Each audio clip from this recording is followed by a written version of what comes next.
So people ask me about what they can do in their neighborhood, what they can do in their communities. To be honest, there's not a community or a county in America that doesn't have a drug problem. The number one cause for accidental death for Americans under 50 is drug overdose. Prisons are overcrowded. Church kids are on drugs, using drugs. Homes are being wrecked. And the church has the answer, and it's the gospel of Jesus Christ. My life has just been a roller coaster. God called me from a prison cell. I was a homeless drug addict, and my hope was found in a needle. Never knew anyone who was in church, involved in church. My whole life, I looked up to the bad guy, and then went to prison for selling drugs in 2008. And inside a prison cell, I found a Bible, and I wanted to know what Jesus did with bad guys, because I knew who I was. I was a bad guy. And so I began to look for bad guys in the Bible, and I found these men and women who were just like me. I found a prostitute who's in the bloodline of Jesus. I found a man in the tombs who was bound with demons and homeless, and the society had given up on him. I found Peter and James and John, who were fishermen. And Jesus called these unlearned men to be apostles. And so I surrendered my life to Christ. In that prison cell, I signed a blank contract with God, so to speak. And I gave him my life. I asked him to use me like the drugs used me. Started off in a homeless shelter in 2009 with nothing but a prison Bible, some hand-me-down clothes, and a pair of shoes that said Pookie on them. And since then, I've not looked back. God called me into ministry before I knew what ministry was. He gave me a burden to reach my people group. One of the things that I really love about John Stroup is that he never got over it. I know a lot of people that have gotten saved, and then for some reason or another, they got over it. John's never gotten over it. Seeing John for the first time, seeing the tattoos, my first thought was, okay, who is this guy, and what's he up to here?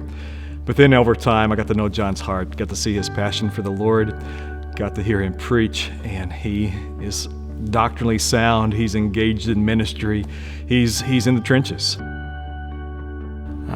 I get to travel and educate the church on what they can do in their communities.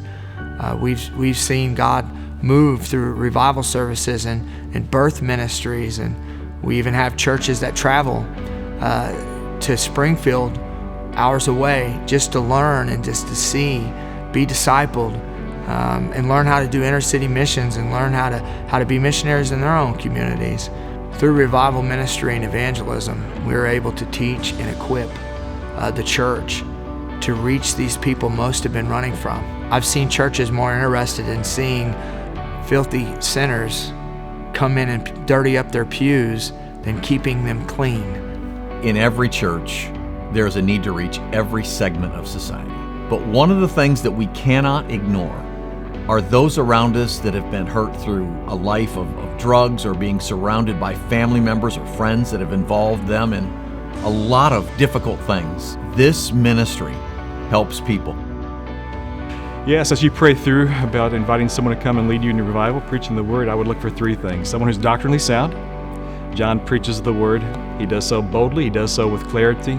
Also, you want someone who's engaged in ministry. You will not find anyone more engaged in ministry than John Stroup.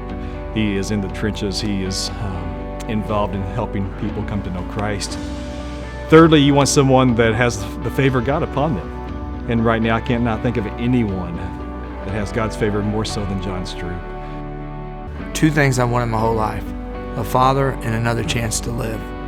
When I became a Christian, I was born again, and I became a son of God, and I got another chance to live my life. And those are the two things that give hope to somebody who comes from my background. We can help equip your church to create ministry that you may never even have thought about, to reach the hard to reach with the gospel. My prayer is that your church would be willing to do whatever it takes to reach your community with the gospel of Jesus Christ. To learn more, you can contact me at johnstroup.net, or you can email me at johnstroup4jesus@gmail.com.